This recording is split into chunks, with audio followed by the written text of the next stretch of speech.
There is misconception about the thief man and peoples. And so there are stories about the thief man and his origin. Some of these stories short and some to some extent with couple pages. Understanding the man thief, we have to first dive into migration and maybe try to define Africa. But is Africa definitive? Is another question. Over the years, there have been a battle of misinterpretation of who Africans and what Africa is.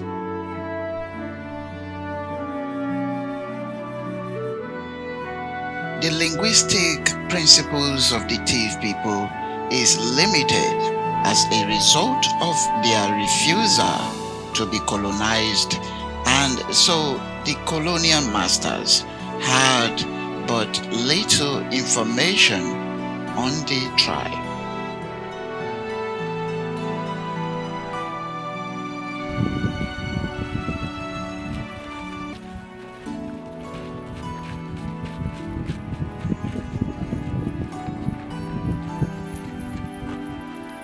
The construct of history was never meant for Africa's good. It was rather meant for gains of the colonialists, or what is also known as explorers. Senator Michael would argue that Africa's history and anthropology was never the dream of the West or colonialists for Africa, because history and anthropology in itself was not introduced to Africa in Africa's perspective.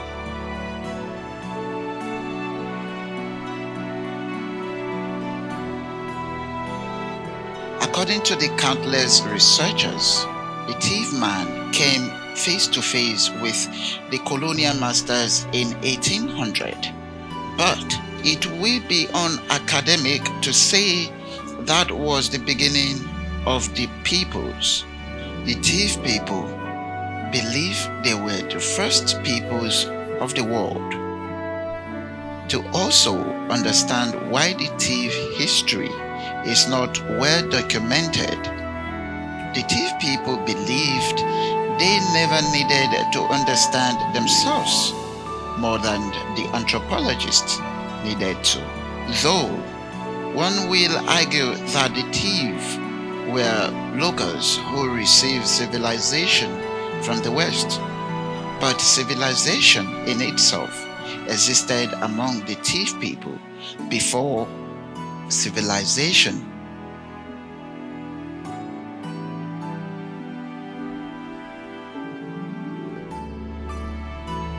But their form of civilization was oral, as they needed no education of who they are or the theoretical teachings of where they are coming from.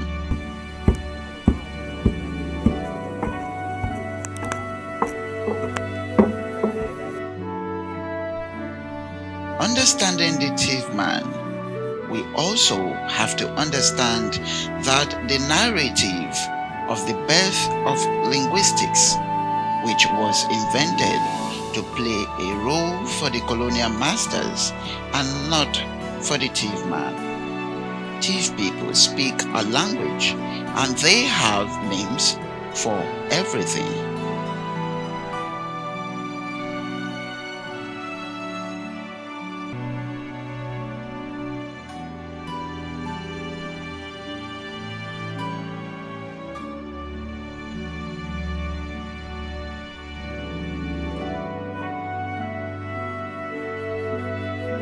Just as Selena would ask, who wrote and interpret history? How was the data on the thief people collected? By whom And in what language was the data collected?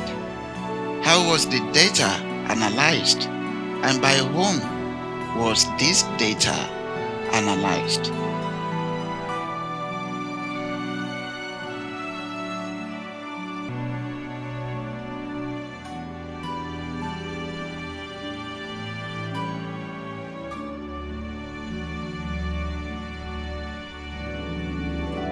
The thieves back in time had names for everything, different from the scholastic viewpoint.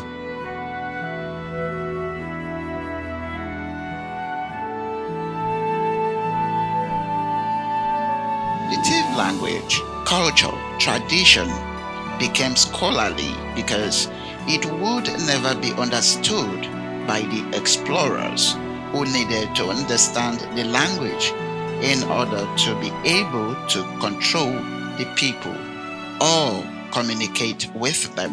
This also, Salena argued that it is a tool used for Africa's dominance by the Europeans, though the thieves tried to fight this dominance and rejected the idea of colonialism. And in trying to define the thief man, a question would be asked: is the narrative of the thief being a stateless nation or peoples true?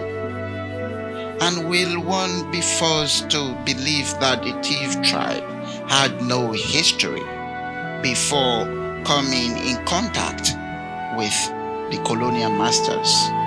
But the modern thief man will also argue that the tribe had enjoyed but little receptivity of the three C's, which are Christianity, commerce, and colonialism. These questions have been challenged by the thief people because even till date, the thief people are known for their unique style of storytelling. As a matter of fact, Paul and Laura Bohannan confirmed this in the world's most sought after anthropological essay. In Shakespeare in the Bush, Laura Bohannan confirmed this, saying, "As the swamps rose, the old men found it too difficult to work from one homestead to the next, and the ceremonies gradually ceased as the swamps rose even higher. All activities but one came to an end. The women brewed beer from maize and millet. Men, women, and children sat on their hillocks and drank it. People began to drink at dawn. By midnight, the whole homestead was singing, dancing, and drumming. When it rained, people had to sit inside their huts. There they drank and sang. All they drank and told stories. Now, this also confirmed that the thief people were storytellers. As a matter of fact, storytelling was a way of life for the tribe. To understand who the thief man truly is, we have to look at the compass drawn by Shadrach Loho-Ute, which says, "The truth of the matter is, every history of the ancestry of the man called thief before him is told very different by historians."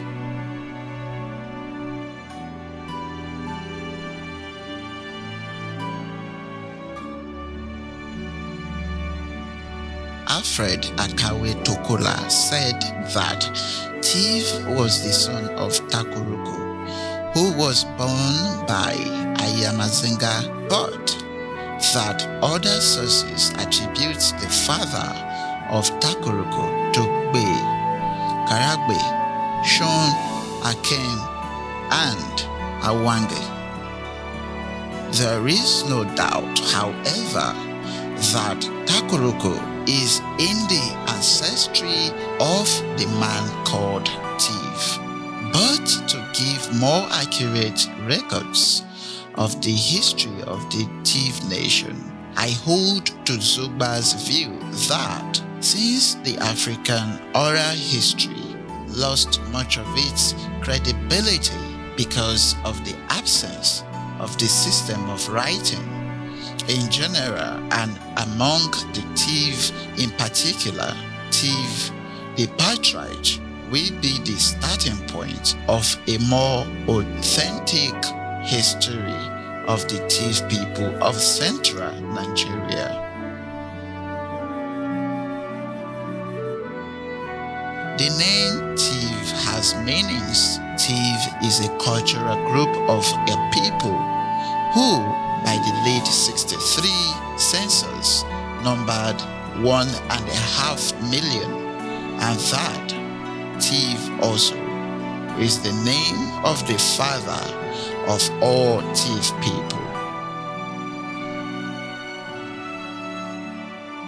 The name TIV has a triple meaning. Firstly, it is the term that designates the people as an ethnic group. Secondly, it refers to their language. Thirdly, it refers to the one ancestor father, TIV, to whom all TIV people trace their common ancestry. To be more precise, the term TIV has 4 major meanings, as that of the biological ancestors of the TIV people, of a language, of a social cultural group, and of a way of life of a people.